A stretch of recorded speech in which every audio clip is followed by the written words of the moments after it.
जी students, तो हम आज स्टार्ट करेंगे अल्काइंस।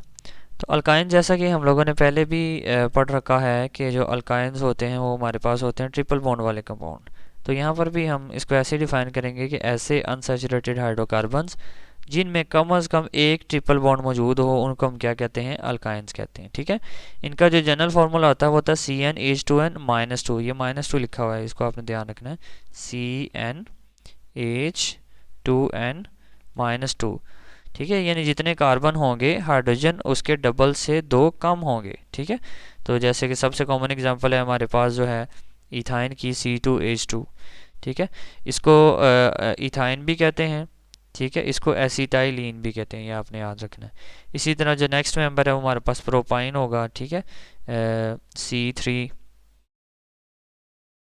ठीक है, उसके अंदर हमारे पास जो है H4 हो जाएंगे। ठीक है, इसको हम अगर इथाइन को अगर मैं आपको ड्रॉ करके दिखाऊं तो HC ट्रिपल बॉन्ड CH इस तरह से होगा। इसी तरह अगर हम प्रोपाइन को ड्रॉ करें तो ये 3 का ये डबल बॉन्ड आ गया यहाँ पर, और साथ में ये CH3 इस तरह से ये प्रोपाइन आ गया हमारे पास। तो नेक्स्ट हम मूव करते हैं इनकी जो है प्रिपरेशन की तरफ। सबसे पहले जो प्रिपरेशन है हमारे पास वो है डी हाइड्रोहेलोजिनेशन ऑफ विसिनल डाइहैलाइड। तो बेटा जैसे मैंने पहले आपको बताया था कि नाम समझ आना चाहिए।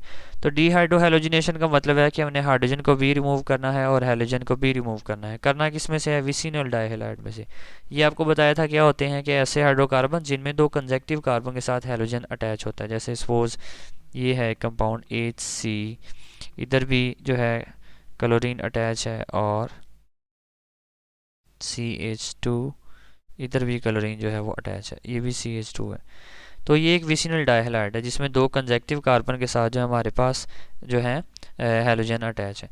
तो डीहाइड्रोहेलोजिनेशन करवाने का तरीका मैंने आपको बताया था कि आपने हमेशा यूटिलाइज करना है potassium hydroxide in the presence of an alcohol. तो पोटेशियम क्या करेगा, इधर से एक क्लोरीन जो है रिमूव कर लेगा। ठीक है, और OH क्या करेगा, यहाँ से एक जो है हाइड्रोजन रिमूव कर लेगा। तो पीछे आपके पास जो है डबल बॉन्ड डेवलप हो जाएगा। इधर आ जाएगा HC, एक हाइड्रोजन निकल गया, डबल बॉन्ड CH2, यहाँ पर एक क्लोरीन जो है वो आपका बाकी रह गया। ठीक है, इधर से क्लोरीन निकल गया तो ये CH2 खाली रह गया, और इधर से हाइड्रोजन निकल गया और इधर Cl खाली रह गया। नेक्स्ट स्टेप में इसी को जो है आप लोगों ने दोबारा लिखना है। इसी को दोबारा लिखते हैं HC क्लोरीन।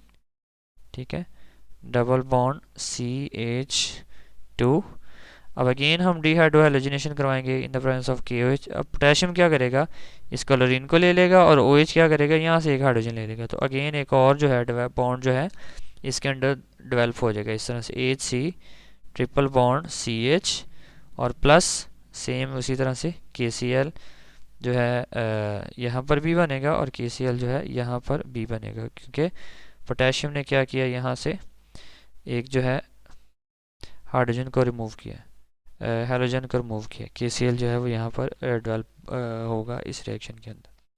ठीक है, अच्छा, और क्योंकि ये OH हाइड्रोजन ले रहा है तो इसके साथ जो हाइड्रोजन वाटर भी बनेगा, इस स्टेप में भी बनेगा और इस स्टेप में भी बनेगा। एक चीज़ आपने और जो है वो ज़हन नशीन करनी है कि जो जो फर्स्ट स्टेप होता है वो इजी होता है और वो माइल्ड कंडीशन के ऊपर भी हो जाता है, यानी वो 80 डिग्री सेल्सियस के ऊपर जो है वो हो जाता है।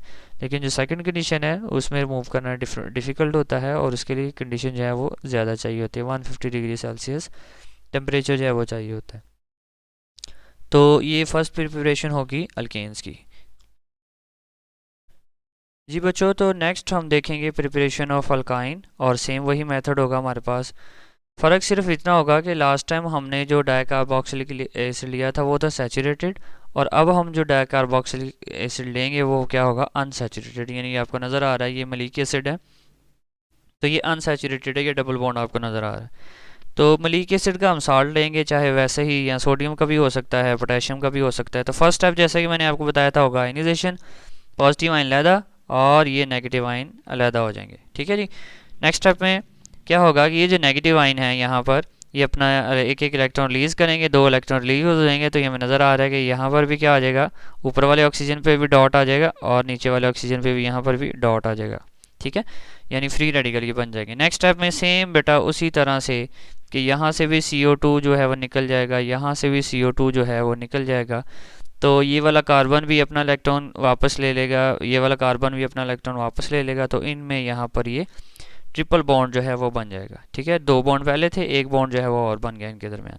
तो इस तरह से ये हमारे पास इथाइन बन गया। और कैथोड का जो रिएक्शन है वो सेम उसी तरह है जिस तरह आपको बताया गया था पहले, कि यहाँ से ये पोटेशियम, यहाँ से ये हाइड्रोक्सल, ये दोनों मिलके तो क्या बना देंगे जी, पोटेशियम हाइड्रोक्साइड। तो